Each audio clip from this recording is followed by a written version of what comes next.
Tras años de rumores y filtraciones, el PlayStation Showcase de 2023 finalmente confirmó lo que muchos ya sospechábamos.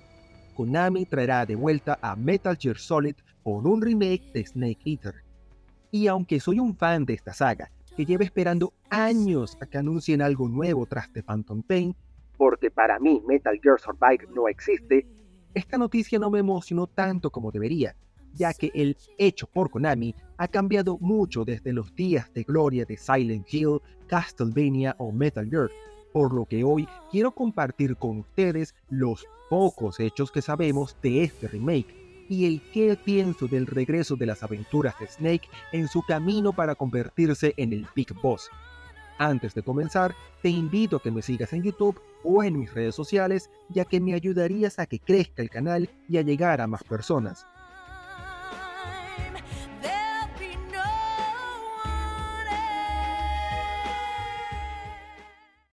Lo primero que hay que señalar son los pocos hechos que tenemos de momento. El remake de Snake Eater, que ya se venía rumoreando desde al menos 2021, a diferencia del de Silent Hill 2, que es desarrollado por Bloober Team, un estudio externo, será desarrollado por un equipo interno de la propia Konami en colaboración con Virtus.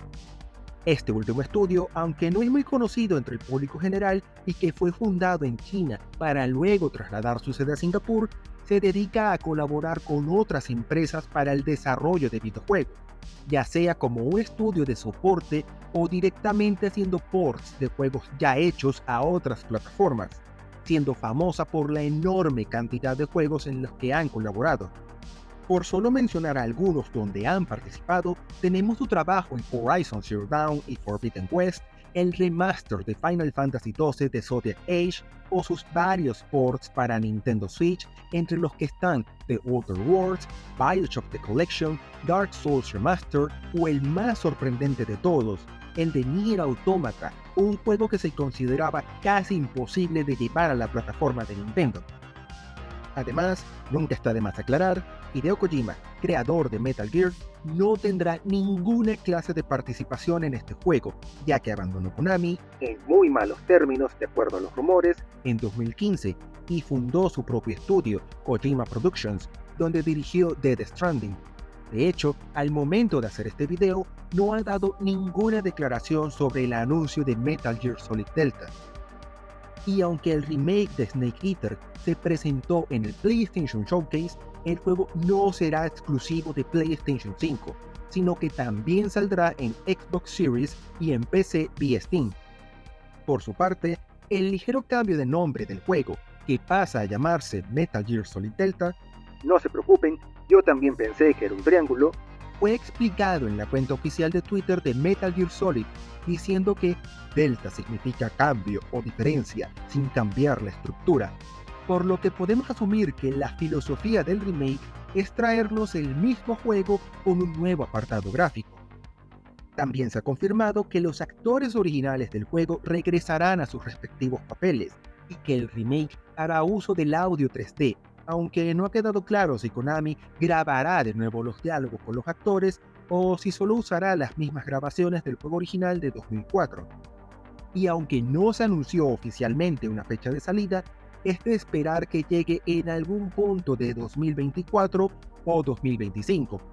Lo que sí se anunció es que, mientras tanto, recibiremos un nuevo recopilatorio de la saga titulado Metal Gear Solid Master Collection Volumen 1 este otoño, que incluirá Metal Gear Solid, Metal Gear Solid 2 y el Metal Gear Solid 3 original, junto a los Metal Gear y Metal Gear 2 de MSX.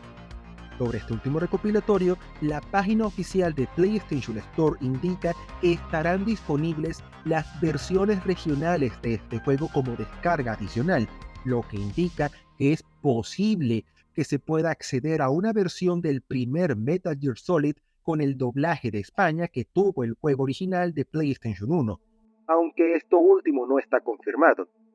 Además, la coletilla de Volumen 1 da a entender que vendrán más recopilatorios en el futuro, lo que significa que es posible, aunque tampoco está confirmado, que futuras recopilaciones de la saga incluyan finalmente a Metal Gear Solid 4 Guns of the Patriots, ya que actualmente es un juego que jamás salió de PlayStation 3 y que a día de hoy es muy difícil, por no decir imposible, de jugar fuera de esta consola. Y con esto, finalmente acabamos con la lista de hechos conocidos del regreso de la saga, por lo que toca la parte de las opiniones. Como un fan de Metal Gear Solid, el remake de Snake Eater y el recopilatorio me emocionan, porque llevo años esperando a que Konami finalmente regrese a la saga creada por Hideo Kojima. Pero pese que la noticia fue una de las pocas cosas que genuinamente me emocionó en el PlayStation Showcase, que en general me dejó bastante frío en casi todo lo demás, son varios los detalles que le hicieron perder brillo.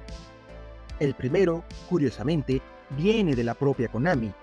y es que, aunque la empresa tiene ganada su lugar en la historia de los videojuegos, con muchas sagas de renombre que siguen siendo queridas por los usuarios, la realidad es que desde hace varios años, la empresa prácticamente ha destruido su capital humano para desarrollar videojuegos de alto presupuesto, ya que prefirieron concentrarse en otros productos que les eran más rentables.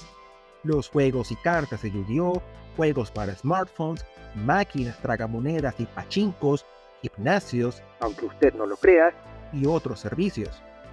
La Konami, que tenía entre sus filas a personas como Keishiro Toyama, creador de Silent Hill, a Koji Igarashi, director de Castlevania Symphony of the Night, o a Hideo Kojima, creador no solo de Metal Gear, sino de juegos como Son of the Ender, hace muchos años que murió y fue reemplazada por una empresa que fue capaz de hacer máquinas tragamonedas de Silent Hill y Metal Gear Solid 3, o que sacó completos insultos para los fans como Metal Gear Survive. Tampoco hay que olvidar que esta es la misma Konami que se peleó, y muy feo, con Hideo Kojima durante el desarrollo de Metal Gear Solid 5. E independientemente de lo que pienses del juego, o quién tuviera la culpa inmediata de sus defectos, una cosa es segura: Konami fue quien decidió lanzar a la venta un juego claramente incompleto, con arcos argumentales de vital importancia para la trama sin un final. Y no contentos con esto, no hay que olvidar el insulto a los fans que fue Metal Gear Survive, el primer juego que hicieron sin Hideo Kojima tras The Phantom Pain, un juego que no solo era un reciclaje descarado de todo cuanto pudieron rescatar de Metal Gear Solid 5, sino que redujo una saga conocida por su espionaje, acción, drama y política a un genérico y olvidable juego de zombies. ¡Zombies, por el amor de Dios! No solo esto, no podemos olvidar un detalle importante. Aunque hay alguna que otra propuesta interesante de Metal Gear hecha solo por Konami, como los Metal Gear Acid de PSP, en general, todos los Metal Gear que han sido aclamados por crítica y público y que siguen siendo recordados por los fans a día de hoy, fueron dirigidos o producidos por Hideo Kojima, siendo la mayoría de títulos hechos sin él juegos decepcionantes en el mejor de los casos o directamente malos. Que cuenten con la colaboración de Virtus para el desarrollo del remake de Snake Eater garantiza un mínimo de calidad, más considerando que el juego base es un buen título, considerado de los mejores que tuvo la PlayStation 2, pero al ser la propia Konami quien lidera el desarrollo, en este instante todo lo que veo son promesas de campaña de un partido político que ya lleva más de una década decepcionando en todos los sentidos, y que todavía tiene mucho que hacer para que le perdone todo lo que hizo mal con el lanzamiento de Metal Gear Solid 5, la salida de Hideo Kojima de la empresa y esa cosa llamada Metal Gear Survive.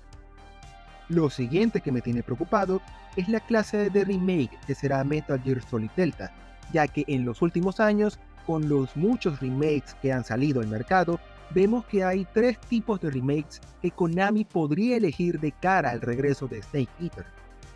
El primero lo vemos en Final Fantasy VII Remake, un juego que no solo hace una actualización gráfica, sino que cambia la jugabilidad, los niveles y hasta la historia, para que, partiendo de la misma base, nos entregue una experiencia completamente nueva, siendo esta mi opción preferida. La segunda alternativa la vemos en juegos como los remakes de Resident Evil, donde se busca preservar la historia y filosofía de la jugabilidad original, pero rehaciendo el juego desde cero, con valores de producción de hoy en día. Gracias a esto, aunque estos son remakes que cuentan básicamente la misma historia, se sienten como juegos completamente diferentes al tener un apartado gráfico y jugabilidad modernos, con niveles rediseñados acorde a lo que la tecnología de ahora puede ofrecer. La tercera opción, y quizás la más sencilla, la tenemos en juegos como The Last of Us Parte 1, el mismo juego con mejores gráficos. En este caso, pese a que se actualizó el apartado visual, se añadieron nuevas opciones de accesibilidad y el juego en general se ve y funciona mejor, lo que realmente importa, la historia, jugabilidad y niveles del The Last of Us de PlayStation 5 es virtualmente idéntico al original de PlayStation 3. En lo personal, como ya son muchas las veces que he jugado a Snake Eater, yo preferiría que este regresara como lo hicieron Final Fantasy VII Remake o Resident Evil 4 Remake, respetando las ideas y valores del juego original, pero haciendo algo que se sienta genuinamente nuevo. Por ejemplo, podrían preservar la trama y la necesidad de supervivencia del original Snake Eater, pero combinándolo con una jugabilidad como la de The Phantom Pain, cambiando los niveles para que, sin llegar a ser un mapa abierto, sí sea mucho más amplio que el original de PlayStation 2, dando muchas más opciones de infiltración de lo que ofrecía el título original de 2004. Y ya que menciono esa consola, parte de mis preocupaciones con este remake surgen precisamente de que Snake Eater sea un título de PlayStation 2. Puede que limitarse a una mejora visual funcionara en un juego como The Last of Us Parte 1, pero ahí funcionó porque el juego original es de finales de la generación de PlayStation 3 e inicios de la de PlayStation 4, teniendo unos controles y niveles que siguen funcionando a día de hoy y que con un nuevo apartado gráfico no tiene nada que envidiar a los juegos de hoy en día. En cambio, aunque todavía se puede disfrutar del original Snake Eater sin tantos problemas, no quita que es un juego de 2004 para PlayStation 2, con niveles, enemigos y una estructura hecha para las limitaciones técnicas de la segunda consola de Sony, y tras ver a dónde llegó la saga con Metal Gear Solid 4 y 5, retornar a eso se siente como un paso hacia atrás, ya que lo que muchos quisiéramos es un Phantom Pain con la supervivencia de Snake Eater, no el Snake Eater de PlayStation 2 con gráficos de Phantom Pain. Y me temo que, hasta donde la evidencia indica, esta última opción es lo que hará Konami, no solo por su explicación al delta del título de cambiar sin alterar la estructura, sino porque en la página oficial del juego ya hay imágenes de algunos niveles del remake, y aunque a simple vista lucen geniales, asumiendo que no estén editados en Photoshop, gracias al trabajo de los fans, se ha comprobado que son virtualmente los mismos niveles, solo que con un nuevo motor gráfico. Si estuviéramos hablando de Square Enix, Capcom, Sony o Electronic Arts, estaría bastante molesto de que este sea el camino tomado para regresar a esta franquicia, ya que tras tantos años de espera, que parezcan irse por el camino más sencillo me parecería, en el mejor de los casos, una oportunidad perdida. Pero aquí estamos hablando de Konami, y para hacer un remake como el de Final Fantasy VII o el de Resident Evil 4, se necesita un capital humano con experiencia en el desarrollo de videojuegos AAA, amparados por una empresa que se haya ganado un mínimo de confianza de los fans, cosa que Konami destruyó de forma épica en la última década. Considerando esto y el aparente interés de Konami de regresar a la industria de los videojuegos, es normal que vean esto como la forma de recuperar la experiencia y prestigio perdido. No en vano, la mejor manera que tiene Konami de recuperarse es volver a sus raíces, en este caso, ver que funcionó en Metal Gear Solid 3 Snake Eater, replicarlo en un remake que funcione lo más parecido posible, limitar los cambios y actualizaciones solo a lo estrictamente necesario para ajustarlo a los estándares de hoy en día sin arruinarlo, y así recuperar la experiencia perdida para algún día hacer su propio Metal Gear Solid nuevo y original que sea fiel a los valores de la saga, no otro juego de zombies disfrazado de Metal Gear. Todavía es pronto para decir qué nos deparará Metal Gear Solid Delta Snake Eater, ya que podría ser un regreso a lo grande de la saga o una completa decepción. Y no negaré que mi percepción actual de este remake está influida por lo molesto que sigo por cómo salió Metal Gear Solid 5 o que siquiera saliera a la venta Metal Gear Survive. De hecho, lo más importante que yo saqué de este anuncio fue lo muy molesto que estuve con Konami en su día y que todavía hoy no perdono. Pero fuera de este malestar, solo tengo una cosa segura. Konami lleva más de 10 años decepcionando a los fans de casi todas sus grandes sagas, y hasta que no veamos con nuestros propios ojos qué nos darán con los remakes de Silent Hill 2 y Snake Eater, esta empresa, al menos de mi parte, no tiene ningún beneficio de la duda, ya que de momento solo ha presentado promesas de campaña tras una larga oleada de decepciones. Solo el tiempo nos dirá si me equivoco y Snake Eater regresa a lo grande y revive a esta saga, o si solo Konami seguirá siendo Konami. Muchas gracias por ver el video. Si te gustó, te invito a que visites mi canal y veas mis otros videos donde analizo juegos, películas y series. Agradeciendo todo tu apoyo, te deseo un buen día, hasta pronto.